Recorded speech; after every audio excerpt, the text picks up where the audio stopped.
সাহস হয়নি তো বিয়ে করবেন কি করে?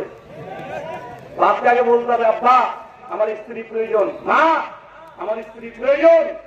আপনার যদি বাইক লাগে, যদি প্রয়োজন হয় বাপের সঙ্গে ঝামেলা করে মারামারি করে একটা বাইক মোটরসাইকেল কিনতে পারেন, কিন্তু বহু লাগবে, এটা বলা যায় না? হ্যাঁ, এটাকে আগে বলতে হবে। আর বাপদেরকে আমরা আগে অনেক আগে বলেছি, শোনেন আপনার ছেলেকে ওই উচ্চ মন্দির পাস করার পরে বাইক কিনে দেওয়ার দরকার নেই, 2 টাকার একটা মেয়ে মানুষ দিয়ে দেবেন, মানে বউ কিনে নেবেন। কথা বলেন, স্ত্রী দিয়ে নেবেন, তাহলে কি হবে? অন্তত পক্ষে আপনার ছেলেটা জেনারেশনের পর তার যাবে না। আপনার ছেলে অন্তত যত তাড়াতাড়ি বিয়ে করবে তত তাড়াতাড়ি ইনকাম করতে শিখে যাবে। যদি বিয়ে না দেন ওই ইনকাম করতে যাবে না। আচ্ছা, যারা বিয়ে করেছেন, বিয়ে করার পরে ইনকাম বৃদ্ধি পেয়েছে কার কাছে, হাত তুলে দিত দেখেন।